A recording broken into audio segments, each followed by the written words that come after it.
This was the editorial in our United Church magazine. It was, we would expect the church to be courageous and humane, but instead, disconcerting silence. There's disconcerting silence.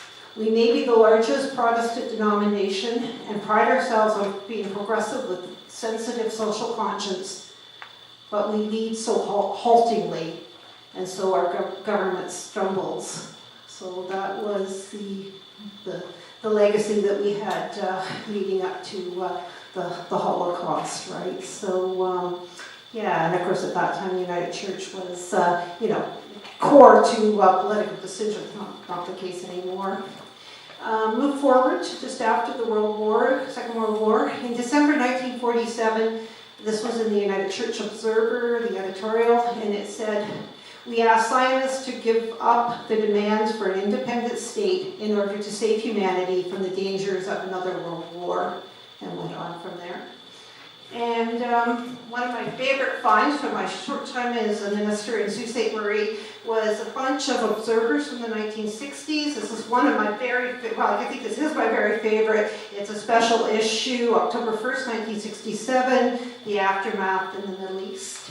And it talks very much about the United Church's role and position around right of return, something that we don't talk about now. We talk about occupation, but not right of return. So I think we're going to have some challenges as we listen to Jonathan tonight, but I wanted to set the context just in that sense. So I'm going to call on Kathy Bergen to come up and introduce Jonathan.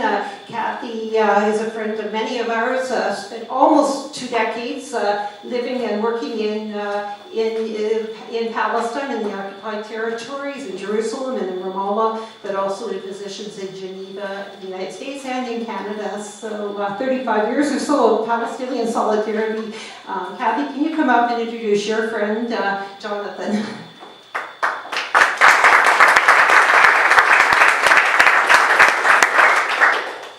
As Karen said, I've known Jonathan for many years. In fact, we met in 1982 in Jerusalem when I was with the Mennonite Central Committee. It's a great pleasure to have Jonathan in Canada. It's his first time in Toronto. He arrived last Wednesday and did some talks in Saskatoon at the university, at the law school. And then he was a resource person for the Anjapi meeting, United Network for Justice and Peace in Palestine, Israel, which is, as you know, United Church of Canada related network. We thoroughly enjoyed his humor, his talks, and found the dialogue with him and his presentations very, very useful. So I just want to say a little bit about his background. Jonathan was born in Jerusalem. He eventually, his family moved to the United States. He received his law education for his law degree, or law doctor of jurisprudence, in Virginia Tech.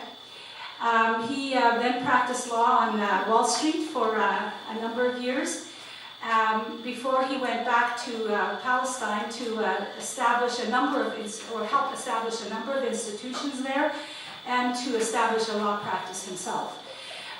He was one of the co-founders of Al-Haq, which many of you will know. It's the first Palestinian human rights organization based in Ramallah. He and Raja Shahadeh established it together.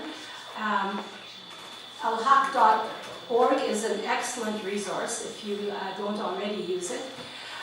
He also helped to establish the Center for the Study of Nonviolence together with Mubarak Awad and the Mandela Institute for Palestinian Political Prisoners. He's been involved in many dozens of community service organizations, giving them legal advice and helping them in various ways. And I won't go any further into his 6 or 8 page resume. So with this, I will present Jonathan to speak to us tonight. And welcome to Canada. Welcome to Toronto.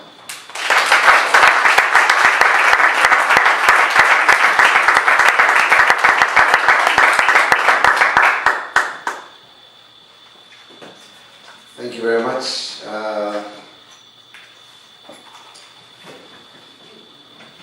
The topic of the evening, I understand, is about the arc of justice. As Martin Luther King Jr., who said that the arc of history is long, but it bends towards justice.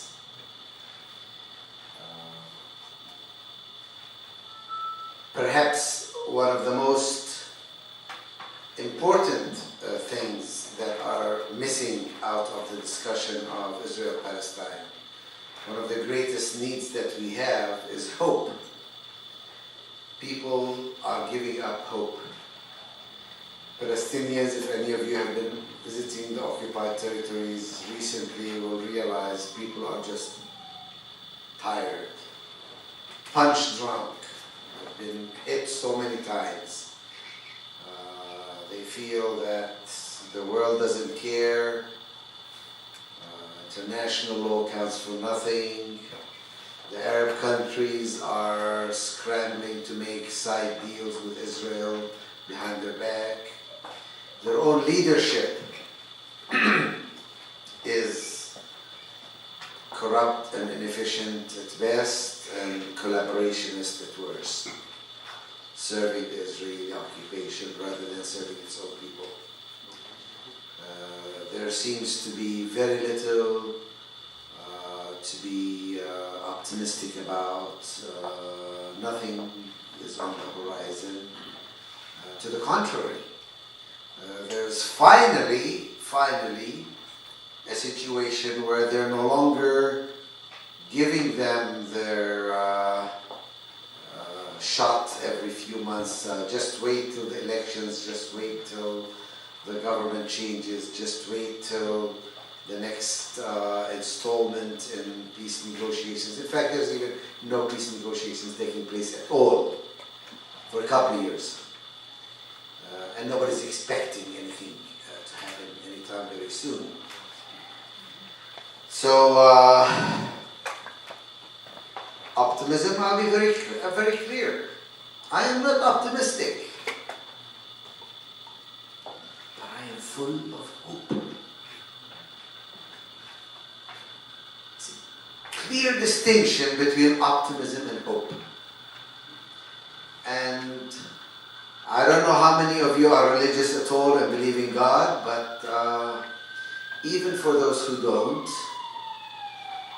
hope is a spiritual quality. It's a deep knowledge that this world is made in such a way that an oppressive regime lacks longevity, lacks stability. That in the long run,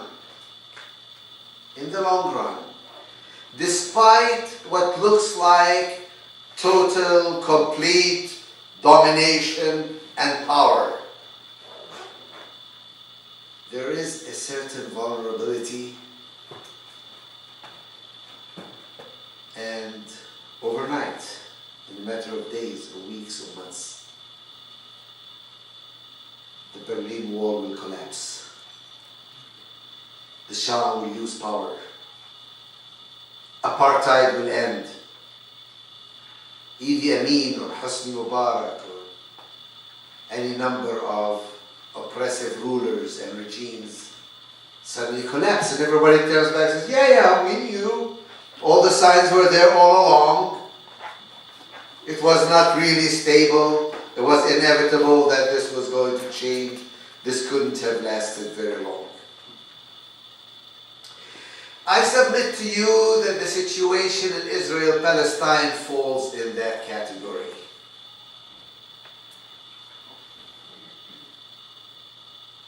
And that, I don't know when, I don't know how, but somehow, sometime, there is going to be a major change, a tipping point, a paradigm shift.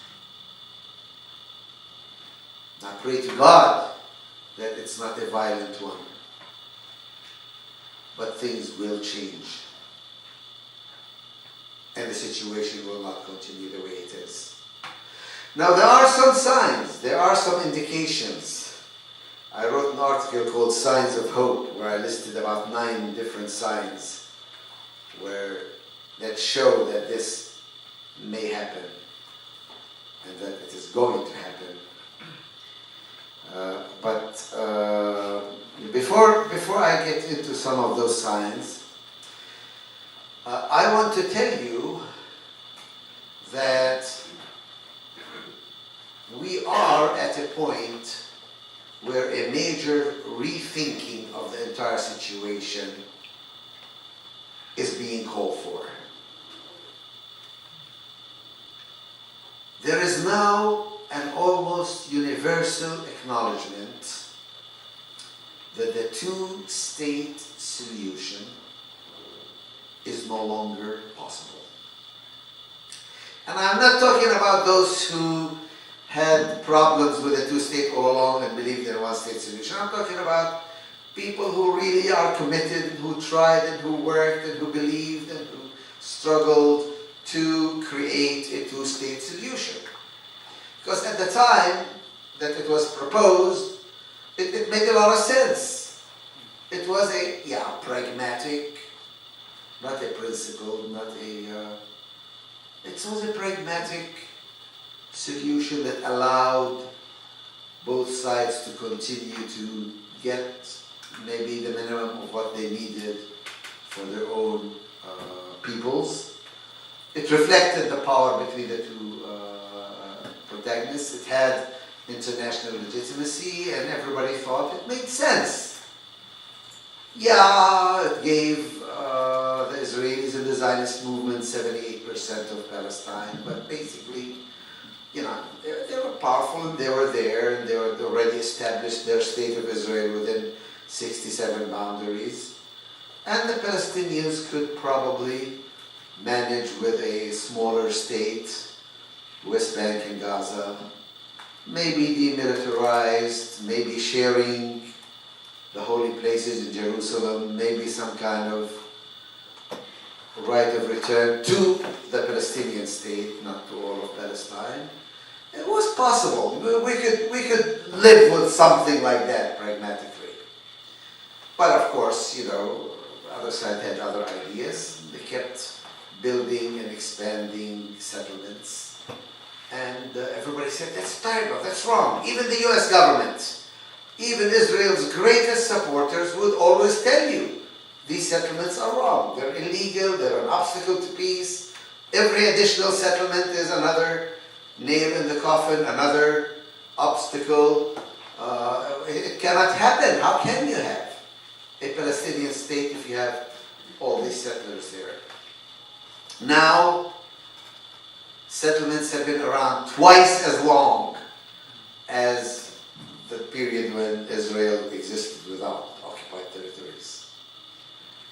People are living there, they have their homes, their swimming pools, their graveyards, and a new structure has been created, a pretty permanent structure, not only the physical buildings, but a network of Jews-only roads that connects them, a separate system of laws, a separate system of courts, of police, a health system, an educational system, a national security system. An entire system has been created to give those settlers, in their exclusively Jewish, not Israeli, these are not Israeli settlements, they are Jewish settlements. Israeli Arab citizens are not welcome there, cannot live there, but Jews from outside who are not even citizens of the state of Israel can live there. And they're all over the West Bank, and there's no turning back. No Israeli government, even if it were willing, and they're not, can uproot those settlements. And therefore, no Palestinian state can be created. And that is now being recognized. Funny thing, though, is that as this recognition is creeping in that there can be no two-state solution, at the same time, the language, the framework, the mentality, the thinking around the two-state solution continues to exist and continues to be the only game in town. Supported not only by all the countries in the world, but even supported by the Palestinian Authority. Because that's what they live by, that's what they live with, the Oslo Agreement. So what happens when there's an acknowledgement and awareness that that's not going to happen? There's not going to be two states. No wonder people are lost. They don't know what to say, they don't know what to think, they don't know where to go, they don't know what to do. There is no vision, there is no reality that they can move towards.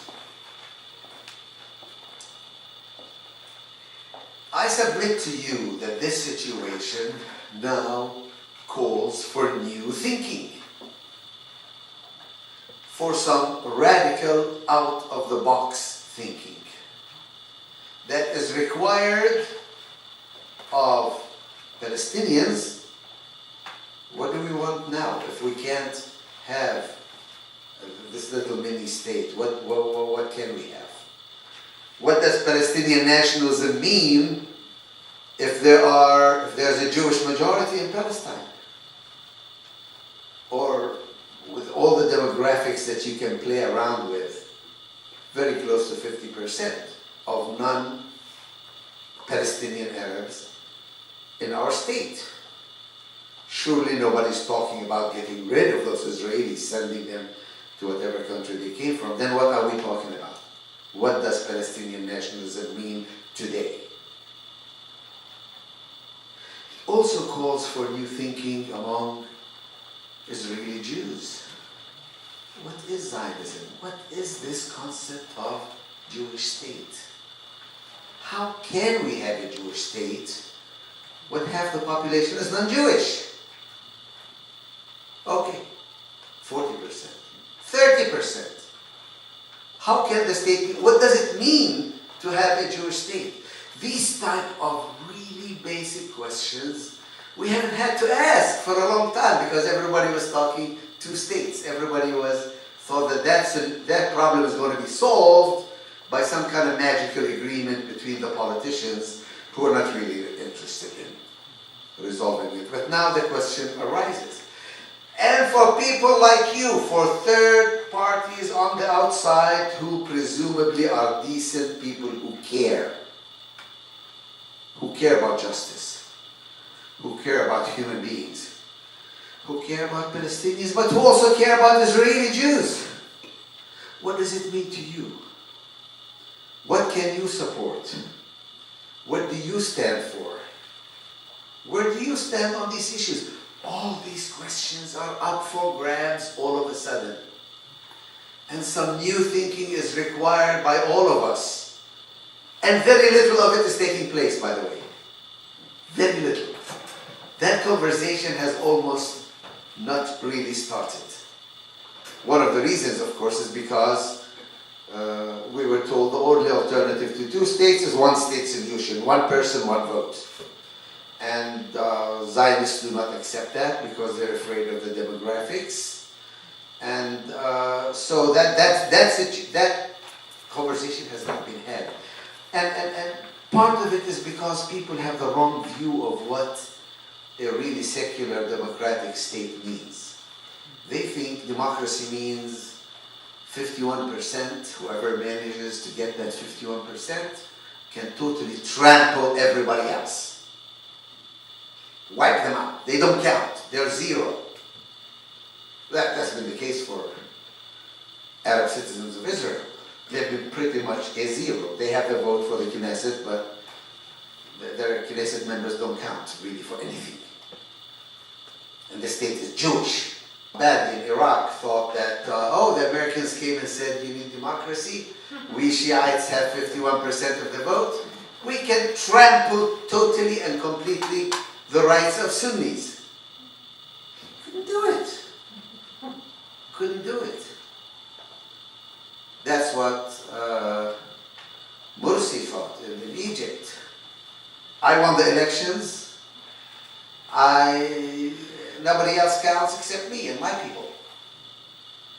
And everybody else counts for nothing. And then when he was pushed out and al-Sisi came in, says, the Muslim Brotherhood doesn't count for anything. They're 30% of the population. And they're totally wrong. They're totally, their institutions, their newspapers, their TVs, and their leaders all get put in jail and they count for nothing. No. Democracy is something different. Whenever you have a substantial minority, you need to accommodate them. You need to bring them in. They need to know that this is their country too. That without being a majority, you can still be a substantial and integral part of the country. Where's that conversation taking place? It's not taking place, unfortunately. But it can, and it needs to take place. Now, we need to recognize that there are a number of things that are taking place in Israel-Palestine that as activists you need to be aware of. Precisely at a time when there is need for this type of conversation, which is not taking place, there is now a major shift towards the right in Israel. At every level, there is a movement for greater fascism, greater racism and discrimination against the Arabs, greater demand that the state is Jewish. It is not a state of its citizens, it's a state of the Jewish people, and it must be made more Jewish. To the point where Jews abroad, including the United States and Canada, no longer feel comfortable with the state of Israel today.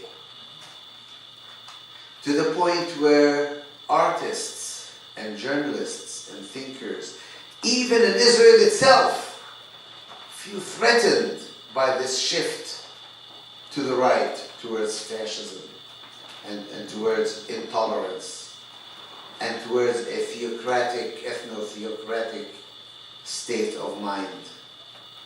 So we need to know that this is what's happening there. A reduction of democratic, liberal, open, semi-secular values in Israel. And that trend is accelerating and appears to be irreversible. A real shift to the right. And the sad part is that it's found not only generally among the public, but more so among the younger generation. The young are more right-wing than their parents in Israel. So we need to be aware that that is part of what's happening. The second part of what's happening is that Israel has been so successful at fighting and bucking and ignoring public opinion and international law and human values that they no longer appeal to a public support abroad. They think what is important is their power links to the higher ups. Let me repeat that in a different way. 5-10 years ago, when I would speak to a group like this, there'd always be somebody who would stand up in the audience and challenge me and get into a debate. No, they don't. They don't show up. I don't know why. They don't show up. I go speak at the law school, as I did 2 days ago. Nobody shows up. Instead, they will contact the dean of the law school. Why are you bringing a Palestinian to speak? We demand that you bring an Israeli to come and present the opposite point of view. In this case, the law school refused. They said, look, we get 15, 20 speakers every year. We can't have 20 others with the opposing point of view. This, we just can't, we don't operate that way. But that was what was being done. The teacher, Nadia, is she here? No, she's not here. Who was fired here. What happened is, B'nai B'rith and others, the Rosenthal Center, directly contacted the Board of Education and her superiors at the highest level and say, stop that lady, that teacher, fire her, do something. We cannot allow this to happen. As I said, 10, 15 years ago, they used to have letter writing campaigns to Congress. I'm more familiar with the American scene. They don't anymore. Instead, they try and get an intern in every congressional office so that they will know what legislation is coming up and they can have somebody contact their boss directly, not appealing, but demanding. Not convincing, but threatening. This is what we want, or else. There used to be a lot of interest in the power of the American Jewish community and their influence. It actually doesn't happen anymore. AIPAC now has the power of a few right-wing billionaires who will put in tens of millions of dollars and who will wield the power of the super PACs and threaten the politicians rather than get... In fact, they almost don't seem to care anymore about public opinion. As a lawyer, I look at the legal things. I see the new laws that are being proposed in Israel today that would never have been proposed 5 or 10 years ago because they're so blatantly racist. But the average Israeli says, so what? We can get away with it. We can get away with it. We don't care what the UN says as long as we have the power of the veto at the Security Council. And if any of the UN agencies give us trouble, we can have somebody get to the Secretary General and tell them their funding is in danger if UNESCO doesn't shape up and do what we want. ICJ, the decision of the wall that some of you may be familiar with, there were even some Israelis who were glad that decision came down so that we can show them we don't care what international law says and what they do, because we have the power to do what we want. The arrogance of power that has always marked Israeli policy has been stepped up several notches. And every time Netanyahu gets away with exercising that power, he just becomes even more arrogant and more overbearing and more overreaching in the end. When will it happen? When will the time come when they will overreach? I don't know. But I know it's going to happen. I know it's going to happen. And when that happens, they will not be saved by a popular wave of support. Because those who will change their mind are those who are in power, who don't care about Palestinians or about Israelis, because they don't care about values or about ethics. They care about interests. And right now, their interests are aligned with the state of Israel. And the minute they cease to be aligned, the minute they have to pay a price for their policies they can flip very quickly. In this respect, what activists are doing in this country and other parts of the world also become absolutely crucial. Things like the BDS movement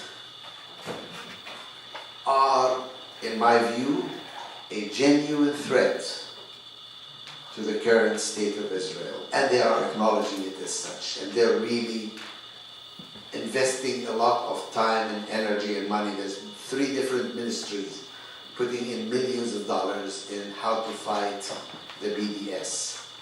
They even have black operations to try and target and libel and ruin the reputation of individuals who are involved in the BDS movement. Why is that?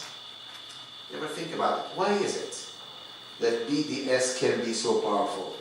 And the reason, well, Israelis think that it delegitimizes Israel. What they really mean is it delegitimizes their occupation. It delegitimizes their policies. It delegitimizes their ability to dominate other people and get away with it without having to account to anybody for anything. You see, to go back to the arc of history, why is the arc so important? The arc is important because it reflects reality at a number of levels, not just the superficial physical material reality that the journalists and the pundits are always analyzing.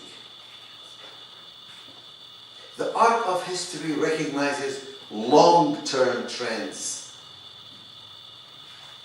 recognizes what happens in other parts of the world that may eventually impact, recognizes where power sometimes is counterproductive, where Israeli firepower in Gaza, for example, ends up losing them a lot of sympathy throughout the world, turns a lot of people like you for the first time against them, makes them no longer the darling of the progressives, and paradoxically strengthens Hamas rather than the other way around. There are limits to military power. Who is it, Napoleon, who once said, how many battalions does the Pope have? Doesn't have any battalions. But he gets a lot of power. A lot of moral and spiritual authority and power, which you can ill afford to ignore.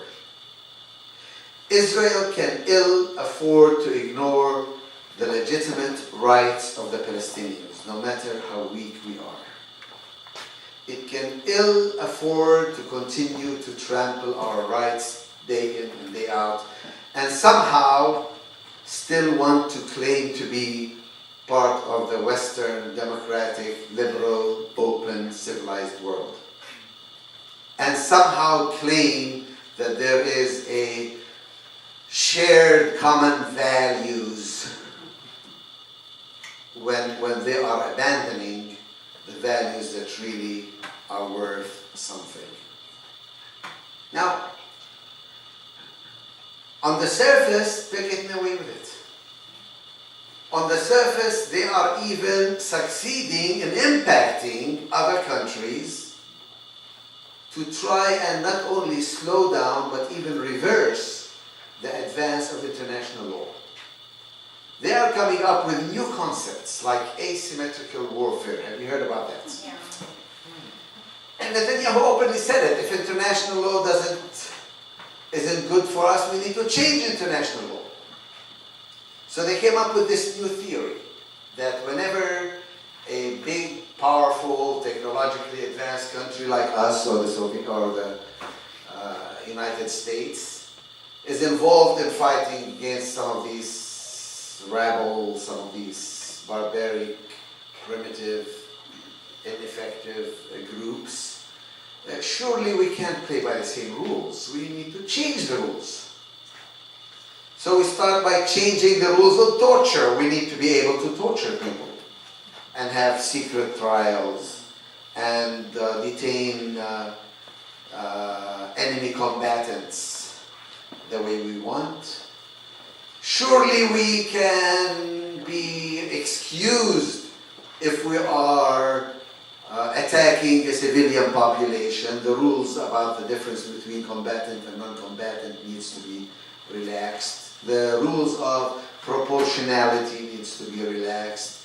The rules against hitting civilian infrastructure as opposed to military targets need to be relaxed again, because we are involved in an asymmetrical war against these people.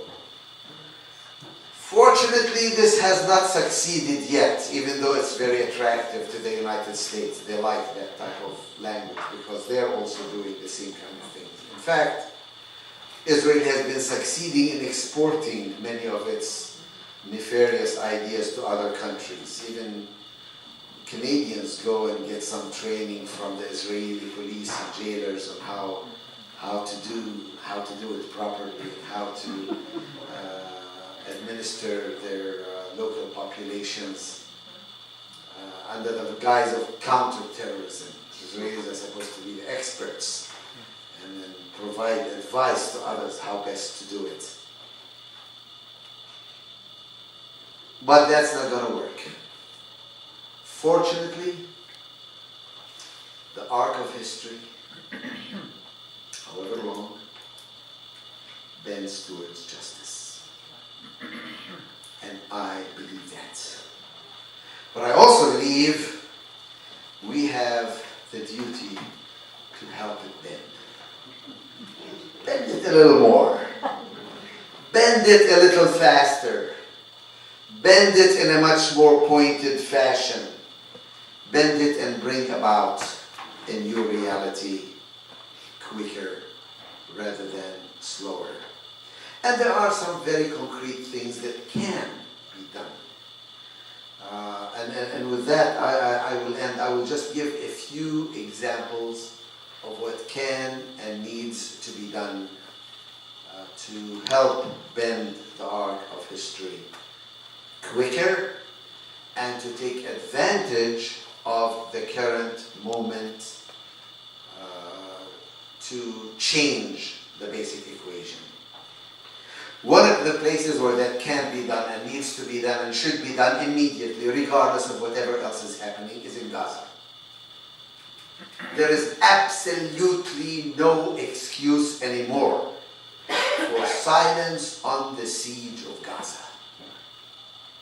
2 million people really kept under a very tight siege where nobody can go in or out and no goods can come in or out without Israeli permission, which is rarely given. I mean, how can the world live with that? How can we accept that? You have a few brave people on the flotillas that are trying to break the siege right now. The women's boat, I think there's also a Canadian boat that's trying to break the siege. This is wonderful. And it doesn't require the permission of your government. It doesn't even require the permission of the Palestinian Authority or anybody's government to bring up the issue of Gaza. I mean, Gaza, where 90% of the water is undrinkable, where if a family wants to drink bottled water, because that's the only clean water around, they have to spend about 1/3 of their income on water. It is totally unconscionable, and something should be done about it. Part of what also should be done about it is to stop the criminalization of Hamas and contacts with Hamas. Hamas has been totally kept out of that process, and the Palestinian Authority has participated in that not just tragedy, I think that criminal action. How can you possibly claim to want to make peace between Israelis and Palestinians if you're totally ignoring Gaza and totally ignoring Hamas? I'm sorry. I'm no apologist for Hamas, obviously. I'm a Christian. But if you want to have peace, you must bring Hamas into the equation. If they have to do certain things, then you urge them to do those things. Come up with a statement that Hamas needs to do X or Y or Z in order to join the process. Hamas needs to, I don't know, change its charter, announce this, announce that. The same games that they played with Arafat before the PLO was acknowledged. But that process also requires people to go and meet with Hamas leaders in Qatar, abroad, and begin to pay a price for doing it, like Andrew Young, who had to lose his position at the UN when he met with Yasser Arafat. You know, we know how to do it. It's been done before. When the PLO was brought into the process and negotiations started, Hamas needs to be brought in. And this is where activists like you can begin to work. Work on Hamas, work on Gaza. And then there are other players that need to be brought into the equation. I don't know if you've heard this from any Palestinian or from anybody for that matter. But the two-state solution requires the demonization of settlers, because each settler is a nail in the coffin of the two-state solution. Well, you know what? There's about 600,000 settlers now. And they are powerful. And some of them are nasty racists, and some of them are decent people, decent human beings. Some of them even care about human rights. I met one who believes in the right of return for Palestinians. I've met some who believe in equality in all of the land of Israel, Palestine, for Jews and Arabs. But they're settlers. And we've been trained for 40 years to think of them as demons, as totally outside the pale, as not part of the conversation. Maybe they need to be brought into the conversation as well. What do you think? I started by saying that once we acknowledge that the two-state solution has failed, we need to start thinking out of the box. And we need to start challenging ourselves, and we need to think in new ways. How can we move forward? Because certainly the old ways don't work at all. We know that. But something has to come to replace it in these places. The good news is that there is an interest in change. That the kind of automatic support that Israel used to get from many sectors of the population, it no longer has.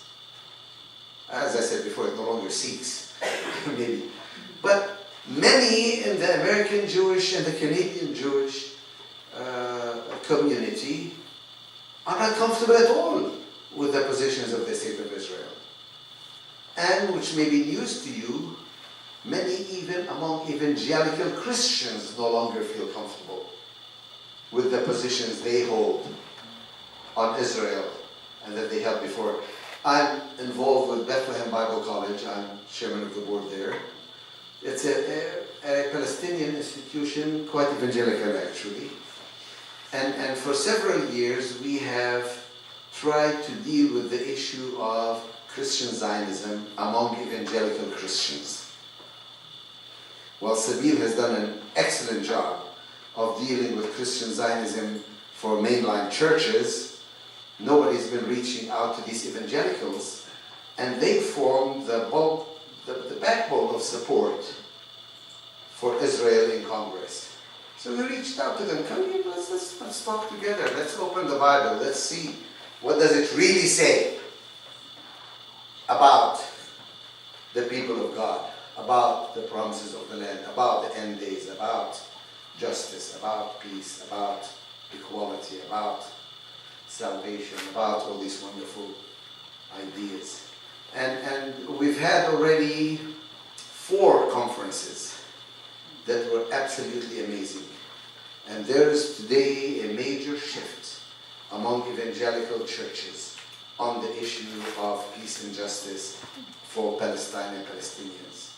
So if any of you have friends who still are caught up in this Christian Zionist framework, who are very evangelical and very conservative, have them look up christatthecheckpoint.org, where they can get some of these video clips about the lectures, the sermons, the analysis from a very conservative evangelical perspective, but still dealing with the issues of justice. So, change is taking place. In Europe, it's amazing how much change has taken place. The United States and North America lag behind a little, but change is coming even there.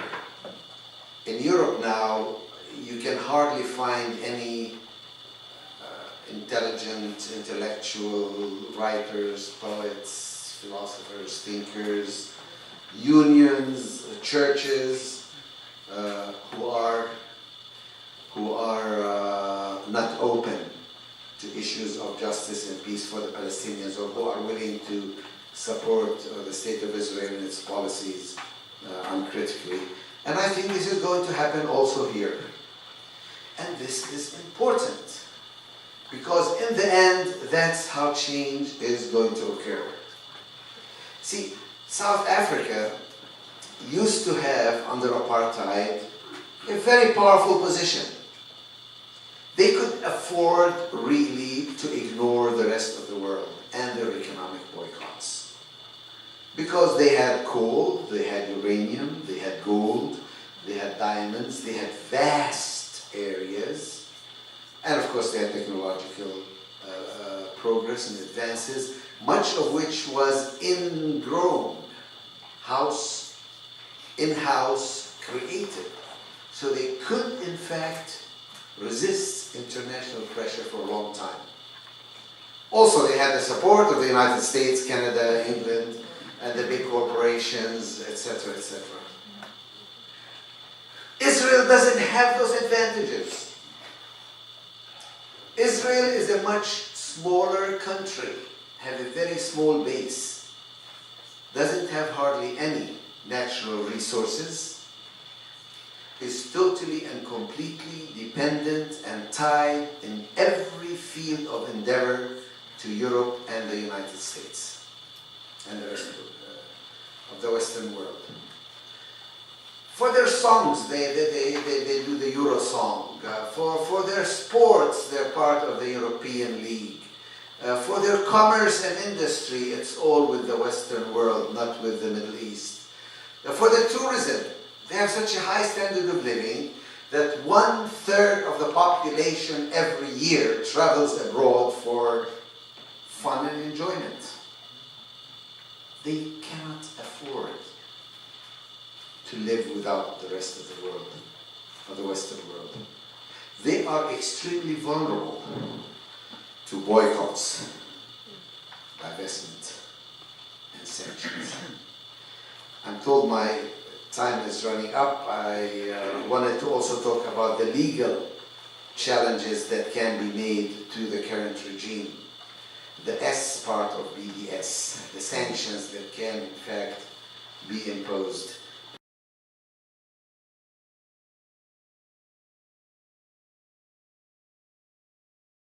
Very much. People in the occupied territories are very aware of BDS and very hopeful that it gives them a chance, gives them a breathing space. They feel there is somebody outside who cares. I think BDS will continue to get stronger.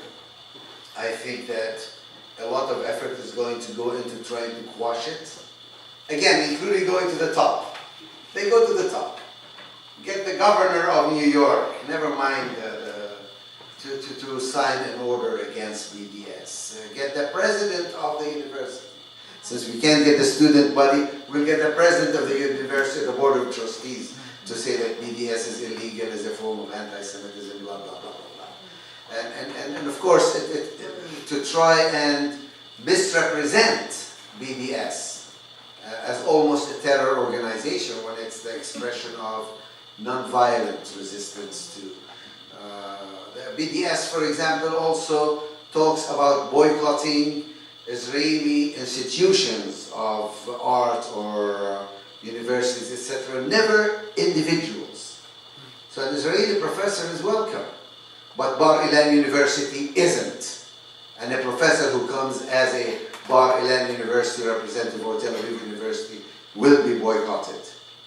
But we had, even at Bethlehem Bible College, we had Eric Hoffman and other Israeli professors come and give lectures. So the boycott is not against individuals, it's against institutions.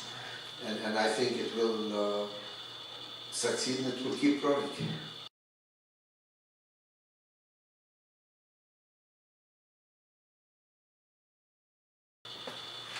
Obviously, I'm a lawyer, and there's a good reason why I'm into law and into human rights. One of the advantages of law is that it allows you to present things on a more or less even playing field. Even a bad law is still a law and has principles that can be used. It requires precision, you have to stick to the facts rather than the emotions and the politics. But it can be used, and it can be used very effectively. Precisely when the other side has stopped caring too much about the facts, is no longer trying very hard to hide their illegality because they are so full of their power. I mean, you find Israeli ministers during the Lebanon war calling openly for the destruction of every bridge and of the fire, of the electricity grid and everything else in Lebanon. And they had to receive a note from the Justice Department in Israel, shh, don't say those things publicly. You are basically preparing an indictment under international law. You're calling for a war crime. And if you're ever caught and brought to justice before the International Criminal Court, this statement will be used as evidence against you. Yes, I think Israelis realize that there's a big danger.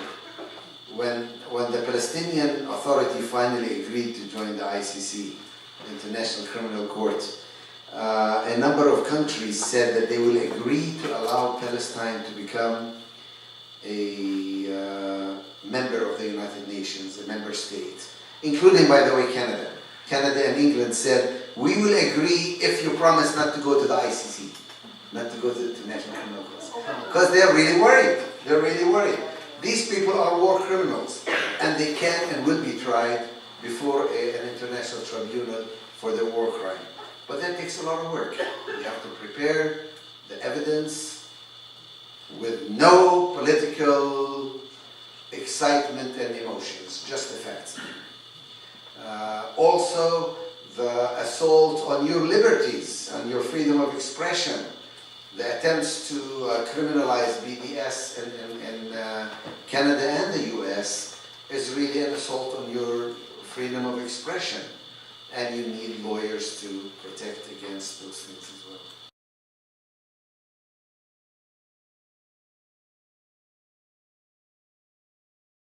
The answer is yes, absolutely. And I'll tell you why. Many people in the Solidarity movement have wasted a lot of time and energy and breath and argument arguing between the one state and the two state, when they can neither impact the one state or the two state formulation in the end. I think whenever, these are interesting conversations to have, but ultimately the solidarity work has to concentrate on specific issues and specific campaigns. If you're trying to break the siege of Gaza, it's irrelevant whether you're a one-stater or a two-stater. If you're trying to bring justice to people who are committing war crimes. Again, irrelevant whether you are one state or two states. In fact, if you still are caught in the two-state mentality, fine, let's talk about the settlements.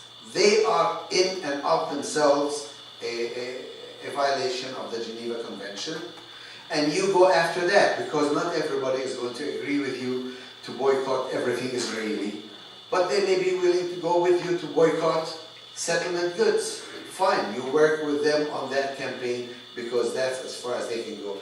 One of the strengths of the BDS movement, by the way, is that it's been very, very decentralized. And every group picks its own campaigns, its own targets, its own activities, depending on where its people are. Whether they are willing to go full-fledged activities, or whether they can only boycott 4 companies or 1 company, SodaStream. They're willing to go against Caterpillar, but they're not willing to go against all Israeli companies. They're willing to go against the Sabra hummus, which, by the way, advertises on Air Canada, I found out. That's a campaign. And you can enter that campaign without necessarily agreeing or disagreeing about the two-state and the one-state solution. Actually, BDS is a tactic more than a movement. If any of you have read the Kairos document, you see the Christian churches appealing to people to do BDS as a non-violent form of resisting the occupation without necessarily any political agenda. When BDS was forced to give a political agenda, they gave 3 points. End the occupation, equality for Israeli Arab citizens, and the right of return. Here's an agenda for you if you want 3 agenda items. We don't have to agree on all the details of what the event or needs to be. There's 2-state, 1-state, confederation, federation, 3 states, whatever. All these things are very interesting, very important maybe to discuss. But for activists, it's specific campaigns on particular issues that you need to address.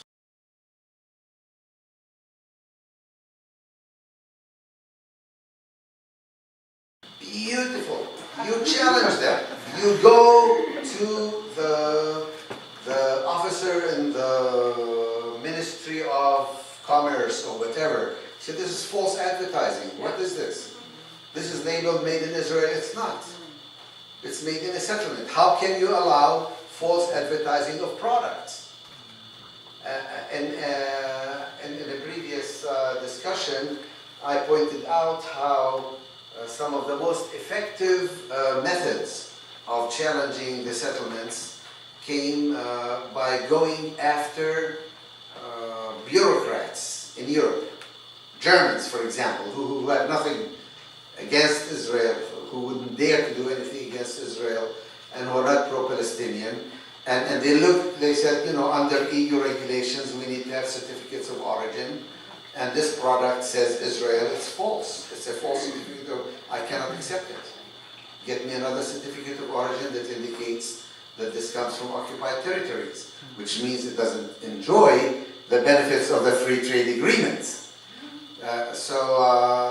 And the bureaucrat who says that is not under the same pressure as the member of parliament or the prime minister who's trying to have a good relation with the Israelis. These are the types of battles that can in fact be fought and can in fact be won.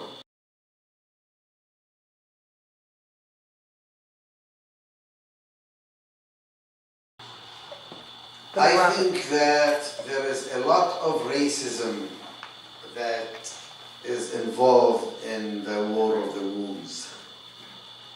I try to sidestep it by saying that demography is not the be-all and end-all. That all human beings should have life, prosperity, dignity. That a legal system to survive long term needs to take account of the interest, in our case, of Jews and of Arabs, regardless of the demographic balance.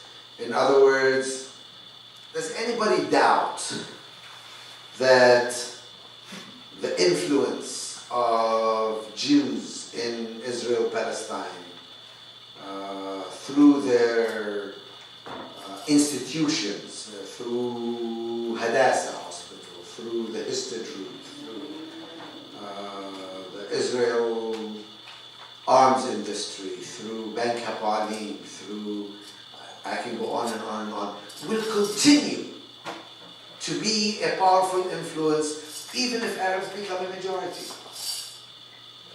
And the idea is we need to move away from this thinking that all I need to do is get more babies than the other side.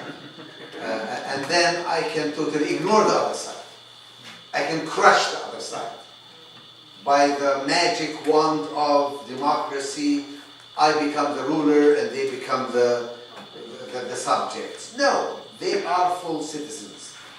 And the fact that Arabs now are not given that right does not mean that all we are seeking is to shift the demographic balance, and once we're 51%, we can have all the rights and Jews have no rights. That type of mentality is destructive. It means that every time an Arab woman gives birth to a child, Israelis need to cringe and start crying and feel that somehow they are diminished. And I want to move away from that. I want them to be happy for my child, and I want to be happy for their child. The question is my child being allowed to grow with dignity and with full rights, or as we heard, I heard a shocking story yesterday about this Palestinian 5-year-old kid whose mother was pregnant. He says, I hope she gives birth to a girl, not a boy, because the boys will be beaten up and will be taken to jail. And when she did give birth to a boy, he says, why don't you have him sleep in the inside room, not in the outside room near the window where it's closer to the soldiers and to the tear gas and to the trouble. That tears my heart. And that doesn't get healed by demographically having more children. That needs to be addressed directly. That child is a human being, is a child of God, and needs to grow up in dignity, in security, and in prosperity, whether he's Jewish or Arab. We need to move away from that, I think, racist mentality.